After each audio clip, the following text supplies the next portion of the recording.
Vortex monthly in Connecticut that day for some reason. That was in January. So yeah, we were watching that stream together. Okay, so we do have one more set coming through for the two of us here. We got Steffen and PkChris, the same matchup we saw last time. And I'm fairly interested to see what the differences are between how the two of them play. So we immediately see the double jump at a disadvantage from Steffen get caught by the second PK Fire. Look at the aggression. I do want to say, PkChris, the aggression that very first couple of seconds of the match was a completely different version of PkChris than we saw in versus Syrup, correct? So going for the anvil, trying to kind of like, you know, separate your recovery timing, and it also resets resets your ledge invincibility when you drop off and do the anvil because you're landing on something. Yeah. So you get your ledge invincibility back. Okay, so we're seeing a TNT that hit both of them but only killed Steffen. So we're seeing an early lead for PkChris, which he did have game 2 of the last set that we watched, but he was not able to finish it off. All right, I love the fact that PkChris is kind of being a little more aggressive here, going to Ness, going with the PK Thunders from a little bit more far range plan. And the PK Fires are also clearly working out because that beautiful TNT explosion was so good as a really good start for PkChris. Now, the extra credit here is going to be very monumental. We don't really have anything prepped for Steffen right now. He doesn't have the time to mine out for gold, for diamond whatsoever. So he's kind of stuck with the stone and wood tools for a little bit while longer. Yeah, I also think it's notable. So I was talking earlier about how PkChris was breaking tumble with the magnet immediately. Also, this is a really rough spot. Okay, he was able to make it through that big wall. That was pretty cool. But yeah, so he's using the magnet a lot higher in the set, and then the minecart just kind of obliterated his stock there. The other thing that I think is important is I don't know how Ness typically deals with walls like this, because a lot of characters that have aerials that can break through the walls, Ness is not one of them. So he looks like he's just throwing the projectiles over the wall, either the PK Thunder or the PK Fire, and just trying to get Steffen to come out from behind it. It's probably your safest option as well, because if you break the wall, there's such an easy, quick turnaround forward smash waiting for you. If you go above it physically, quick, easy up tilt train to, you know, to punish you. Yeah, so you can just position yourself further away while also pressuring him. Also, did you know that Ness's up smash and down smash have a lower than average charge maximum? So like, you know how like Min is another character like this, so obviously they can just hold the charge at ledge like that, or like Corin. All those characters, to compensate for the fact that they have an active hitbox in their charge, they can't charge it for as long as other characters. Yes. Yeah, so the Ness, yeah, it was completely weighted out by Steve there because Steve has an incredible recovery that you can delay forever. But PkChris was able to take the stock while I was talking about it. We still don't have any. We still haven't gotten a chance to trap diamond. As I say that, we do have diamond weapons up on deck. Missing the down smash with the magma buckets, but it is what it is and what it ain't. We still have a pretty good amount of percentage here in favor of PkChris, who can do a lot with this extra credit. You only have 81%, and looks like Steffen is not really able to utilize the combos that Syrup hasn't been able to utilize. That minecart is not being used as a get into, is kind of jumping out with you early, and honestly, that's gonna catch him. PkChris, yeah, that's it. PkChris just played this matchup. I think one thing that was really important we saw in that game, it was a very brief moment that a lot of you probably missed. Steffen whiffed a forward smash in PkChris' face, which I mentioned earlier was something that Ness had a lot of difficulty dealing with, but PkChris was facing away from him, and he was so close that he was able to react to the whiff on the forward smash, and then on reaction to a short hop bear that was able to punish it. That move, being able to punish that move specifically and making them have to respect you and not throw it out as much is so important. Going into game 2, I feel like Steffen is going to be worried to throw out the forward smash, which a lot of teams don't have to be, because PkChris positioned himself and was able to get the punish. Ness's back air is also just an incredible move. Like, it's really fast, it really it's super strong. So we're going to small battlefield here. Alright, small battlefield.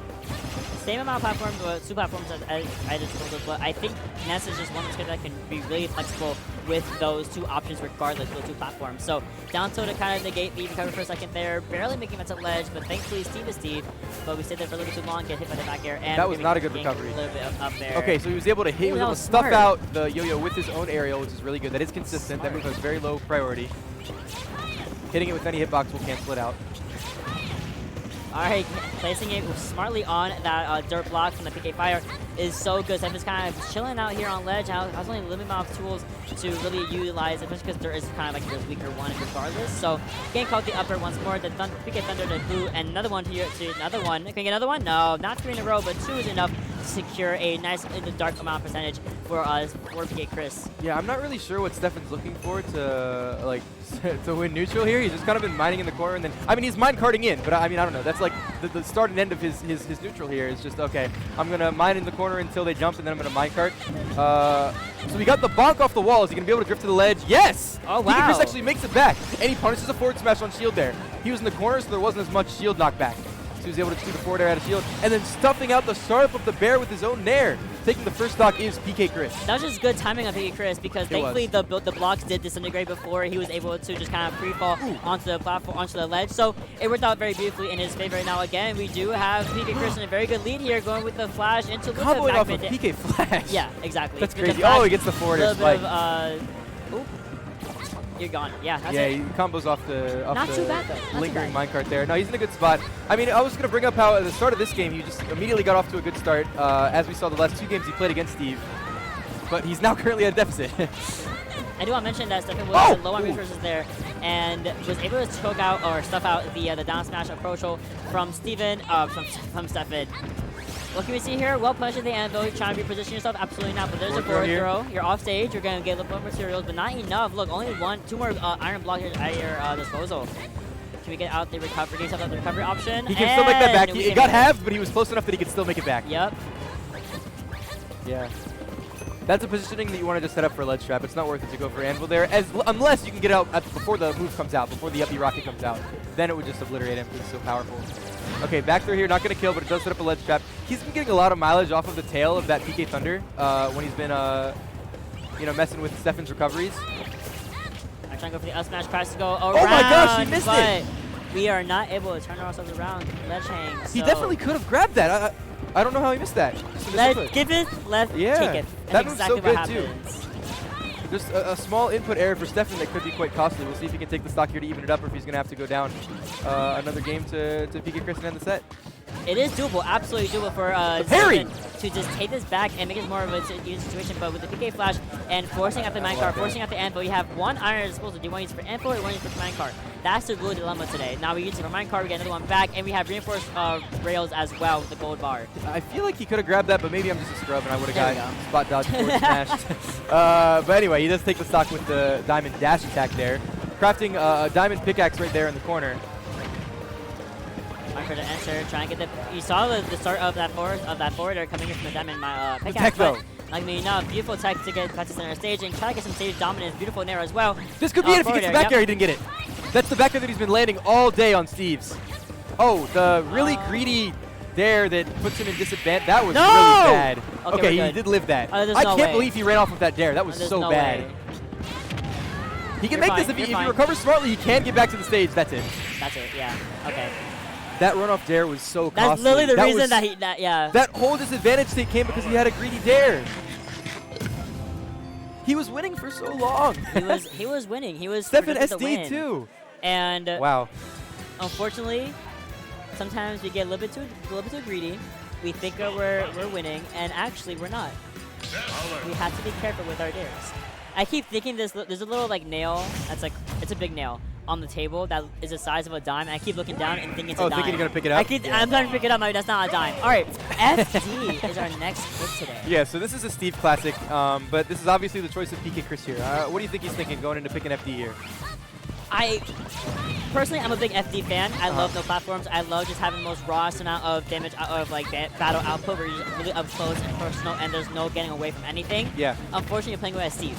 Steve makes platforms with his own blocks. So is this really FD with Steve on the roster? No, it's not. Yeah, look at that. Night has Smashville in the corner. Oftentimes when I watch Ness players pick platforms, they'll do the auto cancel down air or they'll do tricky platform movement with the magnet. So they mix up whether or not they're going to land on the platform. So that's just something that I expect to see from a Ness counter pick, but we're not seeing that. We're seeing the FD. So the block actually disappeared before that back air landed. If the block was still there, you might be able to tech that, but it did not. It stayed. You don't even have to tech it. You just survive off of a ricochet off another block because of the less momentum as it's being absorbed. So it's such a good thing to have on a stage like this where there's no platforms regardless. Now the blocks, we're trying to get the high recovery option, trying to go for the anvil, but PkChris is just on top of it. Yes, sir. That has been putting in so much mileage, just like disrupting him, just like briefly with the PK Thunder, just the tail of it. Because Steve's got so many recovery angles, so he just covers such a big amount of space with that PK Thunder. Okay, so he's got the block behind him again. It is now gone. He's crafting that specifically to live longer. That's exactly what it's for. All right, pretty much lapping percentages here completely in PkChris' favor. He has, I think PkChris just has complete control of the stage. You're seeing Steffen try to go for these, platforms on the aerial, on the air off the stage, but he has not really been able to land his feet like pretty much once in this whole excursion until right now. Those walls to build some more objects, but he used the PK Fire to negate that even longer. Okay, so we see the reflection of the cart, of the mine cart there, but it just disappeared. Yeah, unfortunately, it doesn't go right back. I learned it the hard way. There must just be like a timer for how long it's allowed to be on the stage or something. I don't know. Because like usually it slows way down and then it just disappears. The Nair out of shield actually going to take that stock there. So we have a 3-stock-to-1 lead for PkChris here. But Steve is no stranger to making comebacks. In fact, he has a mechanic specifically designed for them called Diamond. Okay, so we see an up air instead of a forward air there. Could have been a huge situation, a huge opportunity to just negate that option from PkChris and have him just SD to his downfall, just like Syrup did in the previous game. But unfortunately, no, because he's living a lot longer at 136, pretty much max rage at the moment. Steffen has to be extremely cautious here. PkChris is getting a lot of, is doing a lot of rising aerials out of shield. I think that if Steffen is going to take this first stock, which he might honestly not, I think it's going to be catching a landing with a forward smash on a rising aerial out of shield. Because Steve has such incredibly safe up close shield pressure that he can easily bait it, but instead he's doing an unsafe dash attack on his shield and getting punished for it. Alright, PK Thunder coming in, trying to get the platform. Oh, use that block of the So there's the landing that I was talking about, although it was a landing aerial instead of a rising one. Okay, so the forward air, the strong hit going to spike and not take the stock. The weak hit would have taken the stock. There's the weak hit of the forward air taking the stock there. The late hit, it's not really weak. Alright, this should be pretty much a good start for Steffen to kind of reset the situation, see what we can do with 2 stocks on PkChris and on our last stock. Beautiful grab, going to the forward throw. Here. That's the back air, yeah, it's going to take it. Yeah. That's hilarious. I mean, he just got it a million times. Yeah. Like, such great adaptation from the Syrup matches. Even in the Syrup match, it was just that first match that he kind of got rolled. But after that, he found the way to take stocks, and that was, oh, you're going to minecart here, I'm going to place my back air. That last one there traded. Yep. It didn't clean beat it. It traded with the minecart, but it was still able to take the stock. All right, they're coming out kind of with a little pep in a step. I think it's quite nice to be able to, even though you lost to a Steve in your previous set, the next set you bring it back, get to a Steve again, and you just showcase kind of what you learned between both sets, even though they're both very different players. Yeah. I will say. Both really good players, too. Both in the PR. Yes. Syrup is ranked a little bit higher than Steffen is. But that'll actually punch his ticket into top 8. PkChris is making top 8 here.